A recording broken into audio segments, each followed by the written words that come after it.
ہوا ہے اس کے اندر کمی زیادتی ہو جائے، ایسا نہیں ہو سکتا ہے۔ وہ سب کچھ ہے، موجود ہے، محفوظ ہے، ہمارے درمیان ہے۔ کمی اگر آتی ہے، یہ آ سکتی ہے، یہ آئے گی تو ہمارے اندر آئے گی۔ ہمارے دین کے اندر کوئی کمی نہیں ہے، نہ تھی، نہ ہے، نہ کبھی ہوگی۔ دوسری مثال دے کر کے میں نے آپ سے پوچھا، اس پر بھی آپ نے یہی تائید کری کہ صاحب ایسا نہیں ہو سکتا ہے، دجال آ جائے تب بھی یاد رکھیے ہمارے دین سے ہم کو بیگانہ کرنا چاہے تو کبھی بیگانہ نہیں کر سکتا ہے۔ میرے دوستو، اللہ کا شکر ہے، اللہ کا شکر ہے کہ یہ دین ہمارا مضبوط ہے، اور اتنا مضبوط ہے کہ دنیا کی کوئی طاقت اس میں کمی زیادتی کرنا چاہے تو ممکن نہیں ہے۔ یہ دونوں مثالیں اگر سمجھ میں آ گئیں تو اب میں اپنی بات آخری کر کے آپ سے رخصت ہونا چاہتا ہوں کہ میرے دوستو دیکھو، اب ایمان کی حفاظت یہ ہماری خود اپنی ذمہ داری ہوتی ہے۔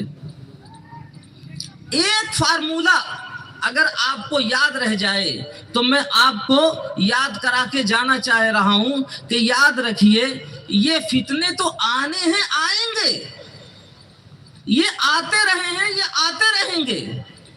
یہ تو ہمارے نبی نے بہت پہلے یہ باتیں بتا دی ہیں، کوئی ایسی نئی بات نہیں ہے جو کہی جا رہی ہے۔ یہ فتنے آ رہے ہیں، آتے رہیں گے، قیامت تک آتے رہیں گے۔ لیکن ایک چیز اگر آپ اپنے دل و دماغ میں اتار لیں تو یاد رکھیے، ان فتنوں کا کوئی اثر جیسے پہلے کبھی نہیں ہوا ہے ویسے آج بھی نہیں ہوگا اور مستقبل میں بھی نہیں ہوگا۔ اور وہ یہ ہے کہ آپ اپنا رابطہ اپنے علماء سے مضبوط کر لیں۔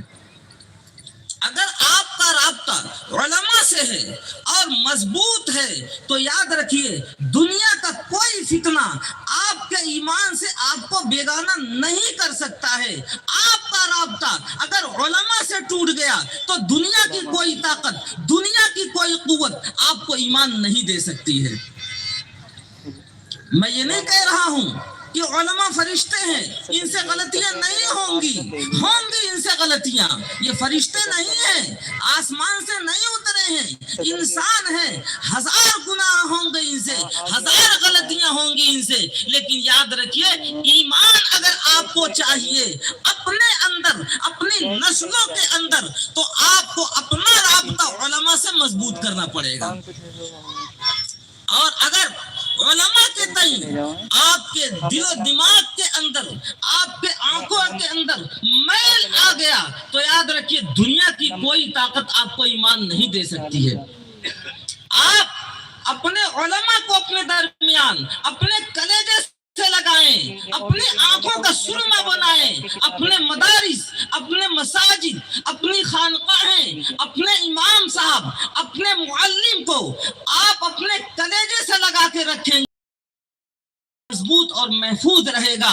اور جتنی دوری آپ کی اپنے علماء سے ہوتی رہے گی اتنا ہی ایمان کے اندر کمی آتی رہے گی۔ اللہ تعالیٰ اس مضبوط اور محفوظ دین پر ہم سب کو قائم و دائم رہنے کی توفیق نصیب فرمائے۔ اس کے خلاف جو فتنے چلے ہوئے ہیں، ان فتنوں سے اللہ تعالیٰ ہم سب کو محفوظ رہنے کی توفیق نصیب فرمائے۔ وآخر دعوانا ان الحمدللہ رب العالمین۔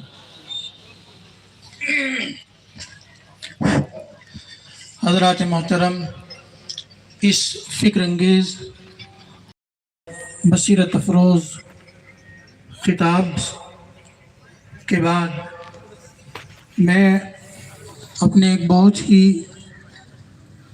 خاص مہمان کو مدعو کرنے سے پہلے ایک گزارش یہ کرنا چاہتا ہوں کہ جلسہ گاہ سے باہر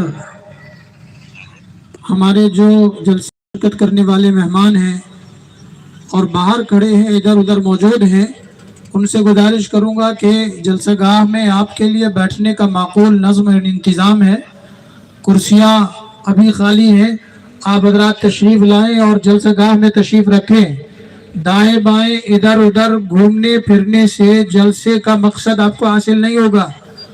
جس مقصد کے لیے آپ آئے ہیں اس کے لیے آپ جلسہ گاہ میں موجود ہوں اور فیس ٹو فیس مشافہتاً آپ